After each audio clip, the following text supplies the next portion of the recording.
때론 익숙한 것에 놀라운 이야기가 숨어 있습니다. 바로 이 음식이 그렇습니다.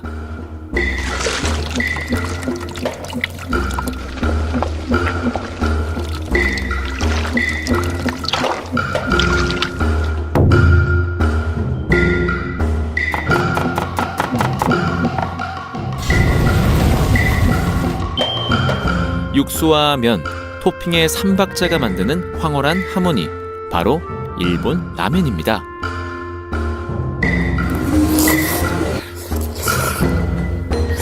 바다를 건너와 우리를 사로잡은 한 그릇의 면 요리. 과연 일본 라멘 속엔 우리 시대의 어떤 이야기가 담겨 있을까요?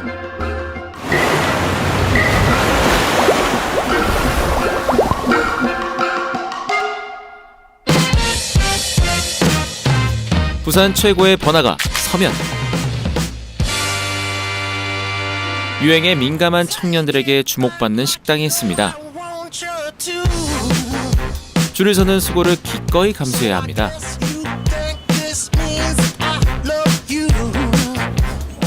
문을 연 지 5년이 채 되지 않았지만 가게는 거의 매일 만석입니다.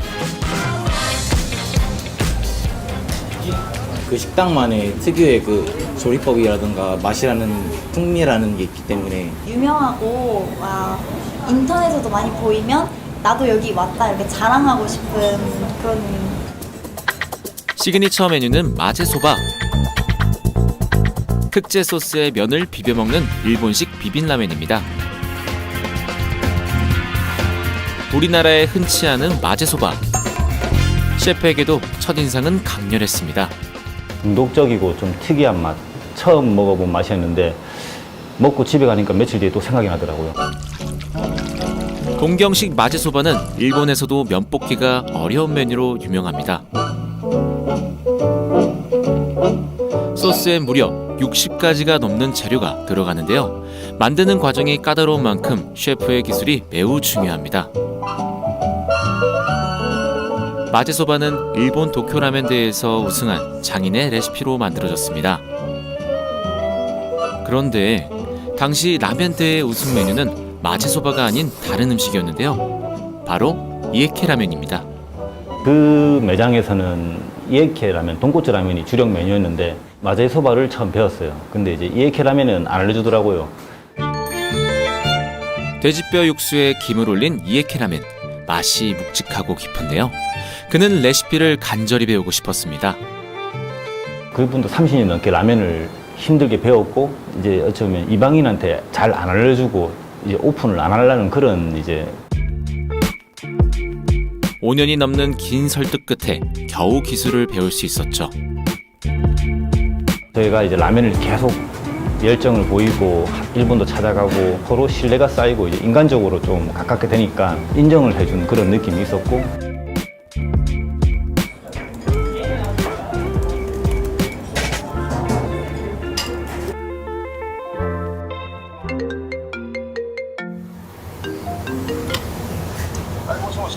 모시모시 경기 됐을까 센세이? 하이. 스승과 제자 관계가 확실한 일본 요리 업계에서 음식에 대한 진심이 통한 것 같네요. 肌そばの今有名になって番組に出てくてキムチですね。はい。 그렇다면 일본에서 라멘은 어떤 음식일까요? 만주사변 당시 일본 군인이 중국 국수 라미엔을 가져온 것이 유래인데요. 간단한 한 끼인 라멘은 일본의 포장마차 문화와 함께 빠르게 퍼져갔습니다. 이후 지역마다 다양한 모습으로 발전했죠. 平成の時代になって徐々にスープのバリエーションも増えたしチャーシューのバリエーションも増えたし本当に100年かかっていろんなバリエーションが増えてきたと思います。 오늘날 일본엔 약 3만 개의 라멘 식당이 있는데요. 그야말로 라멘 천국입니다. 코로나 이후 3년 만에 열린 삿포로 라멘쇼. 무려 13만 명이 라면을 먹기 위해 이곳을 찾았습니다. 일본 라멘은 육수 재료와 토핑에 따라 종류가 무한대인데요. 메뉴가 수십 가지에 이릅니다.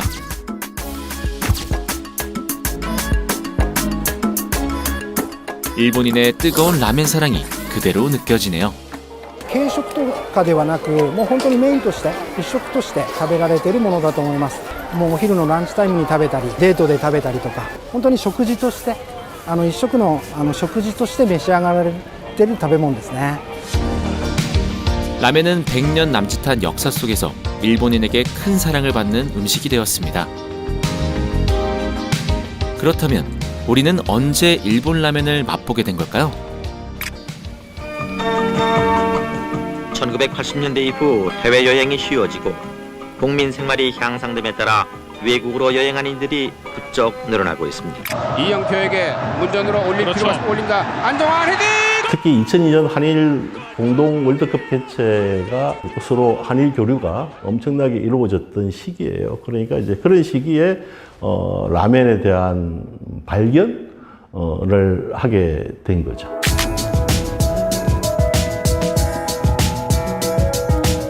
정대성 씨는 자신의 인생에서 가장 인상 깊었던 순간이 있습니다. 지금으로부터 20여 년 전 생애 첫 해외 유학을 갔던 시절, 광고를 공부하기 위해 찾은 일본에서 라멘을 처음 맛본 순간입니다. 처음에 일본을 가기 전부터 라면이라는 음식은 알고 있었어요. 만화에서 라면을 먹는 장면이 많이 나오거든요. 되게 궁금했었어요. 그래서 일본을 처음 갔을 때 처음 먹은 음식이 일본 음식이 라면이었거든요. 맛을 보니까 더 놀랬죠. 제가 생각했던 맛이랑 전혀 달랐거든요. 풍미라든지 깊이라든지 이런 게 인스턴트 라면이랑 사실 비교가 안 되니까 이걸 좀 한국에 많이 좀 퍼뜨려보고 싶다, 해보고 싶다라는 생각이 들었어요. 그는 한국에 돌아와 지난 2006년 식당을 엽니다.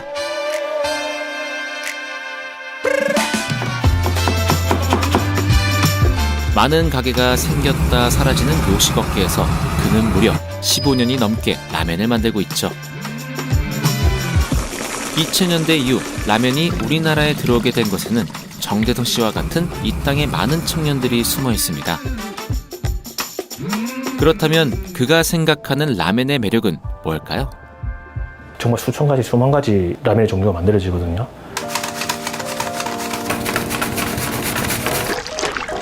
새로운 음식은 언제나 사람을 즐겁게 합니다. 이것이 바로 그가 20여 년 동안 라멘과 함께 울고 웃었던 이유죠. 인스턴트 라면과 차원이 다른 맛. 라멘은 깊은 풍미와 감칠맛으로 사람들의 입맛을 매료시켰습니다.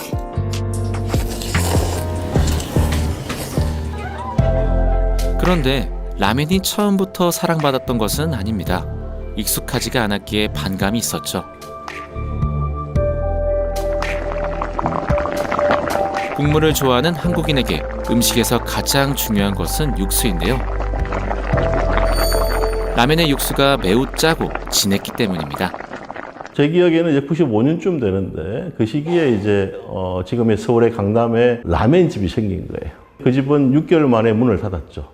진한 육수의 그 맛에 대해서 거부 반응이 많았던 거죠.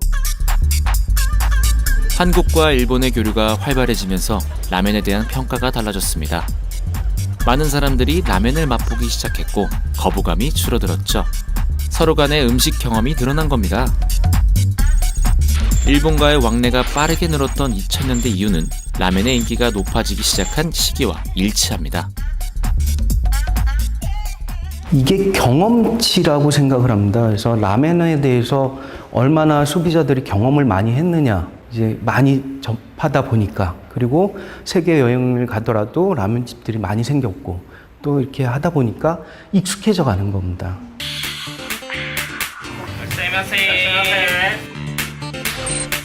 라멘에 대한 거부감이 줄어들면서 일본 현지 느낌의 식당이 들어서기 시작합니다. 음식과 함께 문화도 들어온 거죠.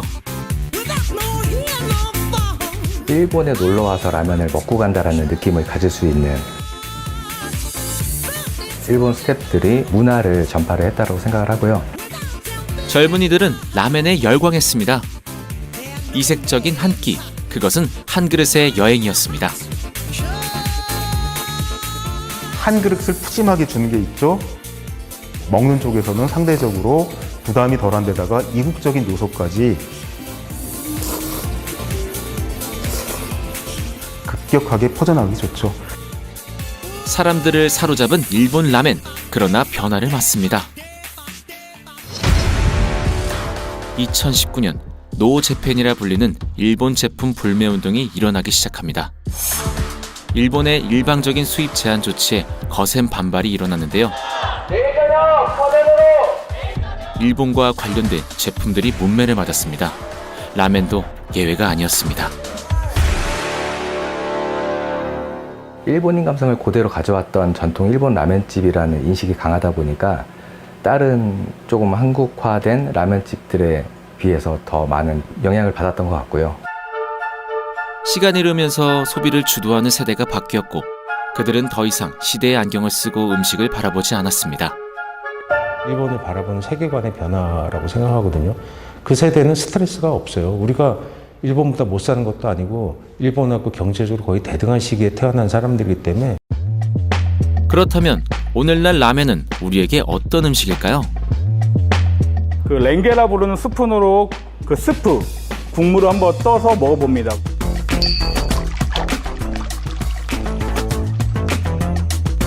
고기에서 미묘하게 느껴지는 그런 향기와 감칠맛을 느끼는 거예요.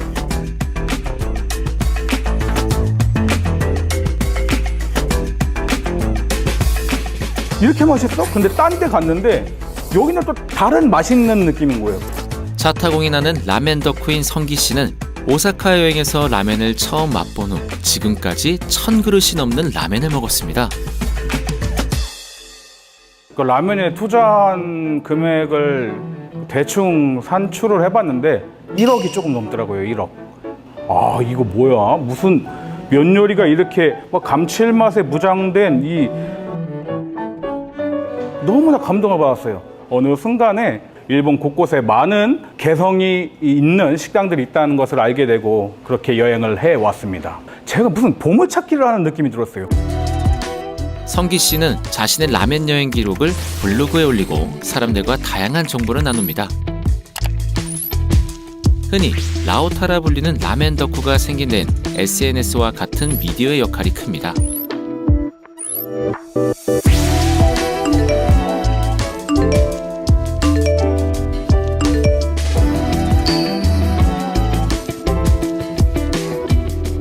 피진 투어리즘이라고 이야기해요. 그러니까 요리 여행을 가는 거죠. 그리고 이제 SNS에 올리게 되고 세계가 상상 속에 존재하지 않고 화면 속에 존재하게 되는 거죠. 맛이 중요한 젊은 세대에게 라멘은 한 그릇의 미식입니다.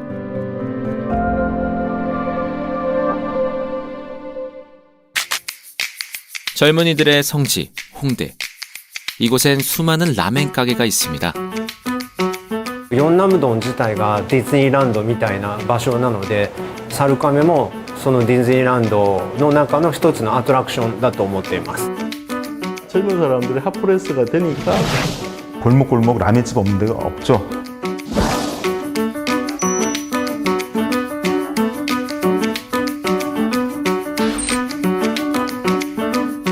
사실 제가 음악을 쭉 했었거든요. 원래 합주도 하고 이렇게 공연도 하고 하다 보면은 사실 간단하게 먹을 수 있는 게 이쪽 홍대권에서는 라멘이었던 것 같아요. 제 기억에는.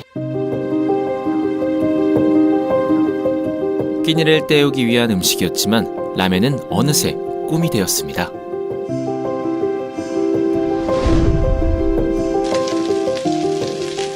기준 씨는 라멘을 배우기 위해 일본에 건너갔습니다. 단단히 동여맨 고기처럼 매일 자신을 다잡고 뜨거운 열정으로 하루를 채웠습니다. 요리로서 접근을 했으면은 시작하지 않았을 것 같아요. 나의 색깔을 좀 표현할 수 있는 음식이라고 생각을 해서 쉽게 접근을 했던 거고. 그에게 라멘은 청춘의 시작이자 완성입니다. 꿈이 없었던 저한테 뭔가 새로운 꿈을 줄 수 있었던 음식이었거든요. 단순한 끼니를 넘어 셰프의 모든 것이 담긴 한 그릇. 이제 일본 라멘은 누구나 즐길 수 있는 미식이 됐습니다.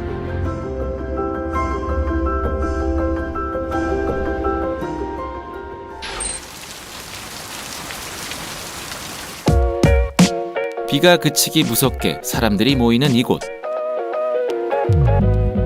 오픈런을 해야 할 정도로 인기 있는 식당인데요. 올해 미쉐린 가이드가 선정한 라멘 가게입니다. 주방에서 가장 눈에 띄는 재료는 조개와 해산물. 식당엔 언제나 싱싱하고 감칠맛 나는 해산물 내음이 가득하죠. 라멘과 해산물의 만남이라는 독창적인 조합, 그 트렌디한 맛이 큰 사랑을 받고 있습니다. 주방장은 혼마 히로토 씨. 그는 일본과 미국에서 요리를 배운 셰프인데요. 어떻게 조개 육수 라면을 만들게 됐을까요?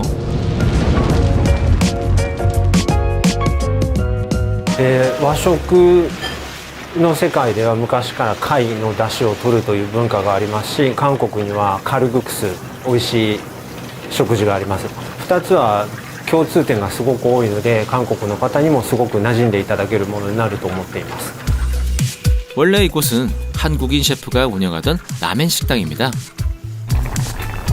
가게가 문을 닫을 처지에 놓이자 혼마 씨가 가게를 인수했고 자신만의 비법으로 음식을 업그레이드 시켰습니다.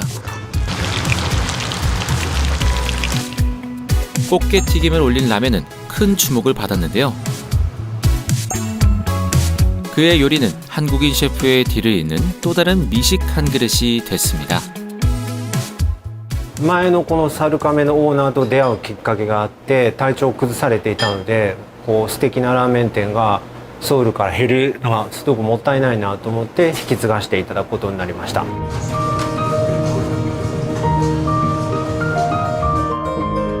음식의 국적은 중요하지 않습니다. 끊임없이 살아 움직이는 맛이 나라를 넘나들며 새롭고 맛있는 식탁을 만들고 있습니다. ラーメンを食べることがすごくファッション化しているような感じがします。で、いろんな服を着るようにいろんなラーメンを食べる、いろんなものを食べるっていうことがもうストリートカルチャーのようになっていることがすごく大きいと思います。人間は美味しいものに嘘をつけないと思っています。 낯선 맛에서 시작해 새로운 요리가 된 라멘. 일본 라멘은 이제 요리사의 철학이 담긴 미식 한 그릇입니다.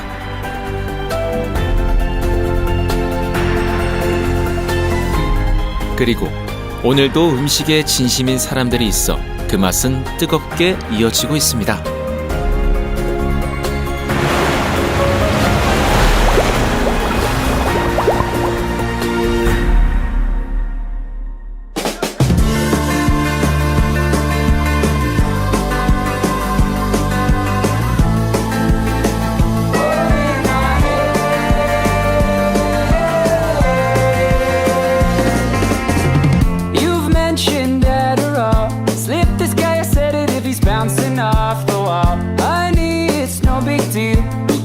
Back to college, you could study something real. So if that's how you feel, when we go down